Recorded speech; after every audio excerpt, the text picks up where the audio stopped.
नमस्कार दोस्तों, be a mentor of yourself के चैनल में आपका स्वागत है। दोस्तों, आज के इस टॉपिक में मैं बात करूंगा रिस्क मैनेजमेंट के बारे में।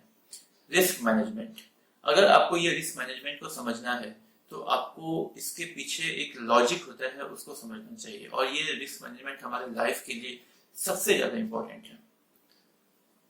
जिस तरीके से शेयर मार्केट में स्टॉप लॉस का रिक्वायरमेंट होता है, जो स्टॉप लॉस हम लोग लगाते हैं कि अपने रिस्क को हम अपने मैनेज करते हैं, उसी तरह ये risk management even not in the share, आप अपने पूरे लाइफ में इसको लगाना बहुत जरूरी होता है। क्योंकि अगर आप रिस्क मैनेज नहीं करेंगे तो इट मे बी कि आप अपने लाइफ में बहुत कुछ खो दें। तो दोस्तों, अगर रिस्क मैनेजमेंट के बारे में अगर हम लोग समझें तो रिस्क क्या है, तो रिस्क बेसिकली है कि अनसर्टेनिटी, कि आने वाला जो समय है, फ्यूचर है, आप जब किसी चीज का प्लानिंग करते हैं तो वो कितना परसेंटेज चांस है कि वो आपका काम होगा या नहीं होगा। तो there is the probability in the uncertainty. Okay, it may be कि ये काम 50% काम हो या 60% काम हो या वो काम हो ही नहीं। तो ये एक डिपेंड करता है उसके बारे में स्टडी करने पे, उसके बारे में आप जो तैयारी करते हैं, तब जाके उसका जो प्रोबेबिलिटी होता है वो आपका बढ़ता है। और अगर तैयारी आपका नहीं होता है तो उसका जो प्रोबेबिलिटी होता है वो आपका घटता है। तो वो डिपेंड करता है आप किस तरीके से उस एक्टिविटी को या उस इवेंट को या उस थ्योरी को आप उस पर प्रिपेयर कर रहे हैं। आप एक्चुअली में जितना आप प्रिपेयर करेंगे उसके हिसाब से आपका जो प्रोबेबिलिटी का जो परसेंटेज होता है वो बढ़ता है और घटता है। और दैट्स कॉल्ड द रिस्क। तो यहाँ पे इस चीज को अगर रिस्क मैनेजमेंट को समझा जाए तो बेसिकली आपका प्रोबेबिलिटी ऑफ द सर्टेनिटी है, जो फ्यूचर में आप इस चीज को देखते हैं, इस चीज को आप करते हैं। और जो मैनेजमेंट है, तो मैनेजमेंट क्या है कि आप कितना हद तक आप उस चीज को एक्सेप्ट कर पाते हैं। जो रिस्क होता है, जो लॉसेस होते हैं, आप कितना हद तक आप उस चीज को एक्सेप्ट कर सकते हैं और उसको फिर एक्सेप्ट करके उसके ऊपर सीख के फिर आप आगे बढ़ेंगे। तो ये काफी ज्यादा इंपॉर्टेंट है कि आप किस तरीके से आप अपने लाइफ में रिस्क को मैनेज कर सकें। क्योंकि ये रिस्क मैनेज सिर्फ आपका काम के प्रति भी नहीं होता है, बल्कि ये आपके पूरे लाइफ में हर जगह पे एक रिस्क मैनेजमेंट होता है। चाहे वो आप कोई चीज पढ़ाई कर रहे हो, चाहे वो आप प्रॉब्लम सॉल्व कर रहे हो। चलिए मैं इसे एक एग्जाम्पल के रूप में मैं लेता हूँ कि 3 घंटे का पेपर है। आप हम लोग सभी ने पेपर दिया है, एग्जामिनेशन दिया है। और अगर 3 घंटे के पेपर में जितने नंबर ऑफ क्वेश्चन है, लेट सपोज कि 20 नंबर ऑफ क्वेश्चन है, ओके, तो उसमें से जो कुछ क्वेश्चन ऐसे होते हैं कि जिसके ऊपर आप समय देते हैं उसको वो सॉल्व करने के लिए, आपके पास जो टाइम फ्रेम होता है वो आपके पास 3 आवर्स का ही है। ओके, और अगर आप किसी एक प्रॉब्लम में अगर आप 10 मिनट से ज्यादा समय दे रहे हैं तो आपका यहाँ पे क्या बनता है कि जब आप क्वेश्चन यहाँ पे सॉल्व करें तो आपको ये पता नहीं है कि वो प्रॉब्लम सॉल्व होगा या नहीं होगा। तो that's called the risk. Now the management is that कि आप कितना समय उसमें दे सकते हैं।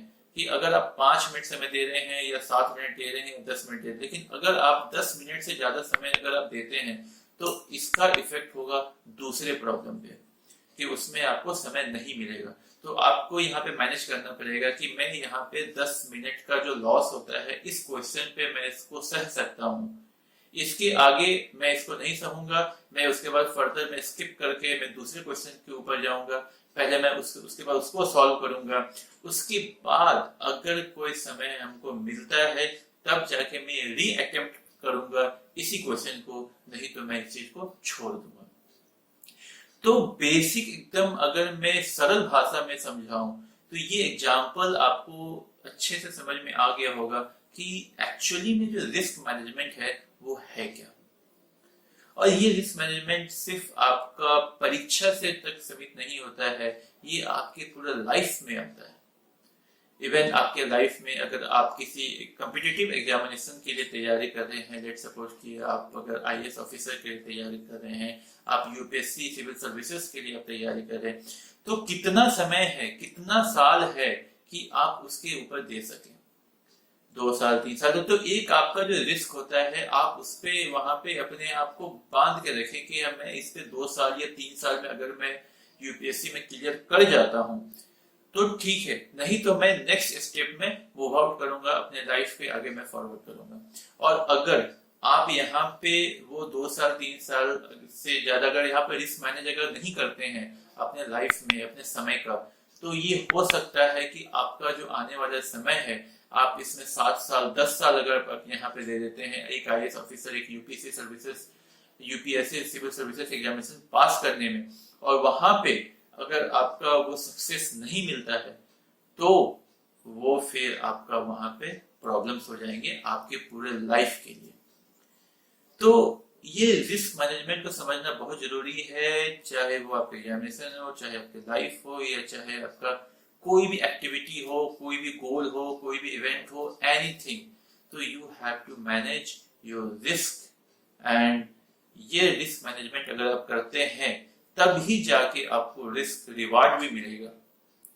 तो इसका प्रिपरेशन करने के लिए अगर आप इसी चीज को रिस्क मैनेजमेंट करके अगर आप किसी चीज का प्रिपरेशन कर रहे हैं तो उसका जो प्रोबेबिलिटी होता है आपको बेसिकली उसको वो बढ़ाना होता है। और प्रोबेबिलिटी कैसे बढ़ाएंगे?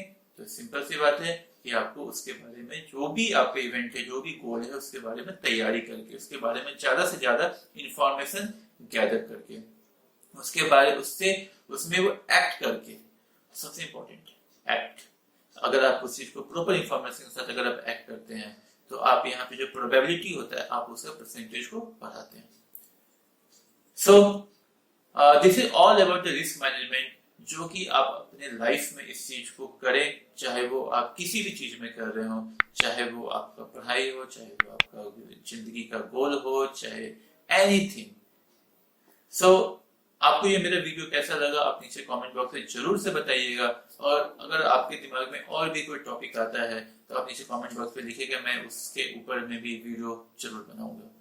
और दोस्तों अगर आपको ये मेरा वीडियो अच्छा लगा, इट्स योर चॉइस कि मेरे चैनल को सब्सक्राइब करें या ना करें, लेकिन खुद को सब्सक्राइब जरूर करें। मिलते हैं ऐसे ही एक अच्छे अगले वीडियो में, तब तक के लिए नमस्कार।